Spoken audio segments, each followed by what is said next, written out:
Hello everyone, welcome back to my channel 360 Creativity by Paramita, and I'm Paramita with you.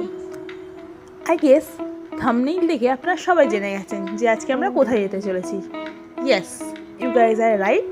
আমরা যাচ্ছি আজকে মায়াপুর ইস্কনে। আমরা একদম ভোরবেলার কৃষ্ণনগর লোকালটা ধরেছিলাম, যেটা কিনা ওই 6টা 15 বা 18 দিকে থাকে। তো আমরা সেই ট্রেনটাই ধরে গেছিলাম। অ্যান্ড কৃষ্ণনগর যেতে আমরা খড়দা থেকে উঠেছিলাম। ওকে, সো আমাদের 2 ঘন্টার মতো টাইম লেগেছিলো। অ্যান্ড আলটিমেটলি আমরা স্টেশনে এসে পৌঁছে গেছি।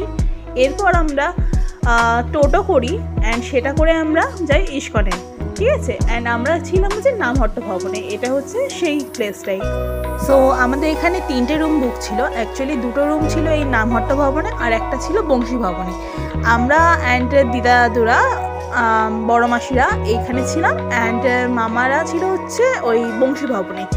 সো মামা এখানে প্রথমে রিসেপশানে সব কিছু কাগজপত্র জমা দিয়ে, অ্যান্ড বুকিংটা আমাদের করা ছিল আগে থেকে। সো আমরা কিজ নিয়ে সেই রুমে চলে যাই এবারে ডাইরেক্ট। মানে আমাদের রুমটা এতটাই ভালো পেয়েছিলাম যে আমরা জাস্ট ব্যালকনিতে গেলেই সামনে একদম মন্দির দেখা যাচ্ছে মায়াপুরের। সো আমরা প্লেসটা খুবই ভালো পেয়েছিলাম। দেন আমরা রুমে সব জিনিসপত্র রেখে একটু ফ্রেশ হই, অ্যান্ড দেন আমরা একটুখানি টিফিন করতে বেরোই। সো এখানে আমরা দেখছি দোকানপত্র কী রয়েছে, একটুখানি ঘুরে দেখলাম সকালবেলায়, কারণ আমরা তখন মন্দিরে পুজো দিতে যাইনি। আমরা ফ্রেশ মাইন্ডে নেক্সট ডে আমরা পুজো দিতে গেছিলাম। সো সেটা আমি এই ব্লগে দেখাচ্ছি না, আমি নেক্সট দিন দেখাবো সেটা। অ্যান্ড এটা হচ্ছে দুপুরবেলা খাওয়ার টিকিট।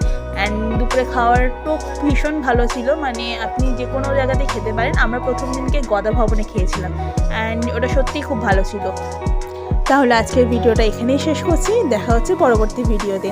অ্যান্ড যদি আপনাদের এই ভিডিওটা ভালো লেগে থাকে তাহলে প্লিজ একটা লাইক, কমেন্ট অ্যান্ড শেয়ার করে দেবেন, অ্যান্ড সাবস্ক্রাইব করতে ভুলবেন না কিন্তু পরবর্তী পার্টের জন্য। সো দেখা হচ্ছে নেক্সট ভিডিওতে। Till then stay happy and be connected. By.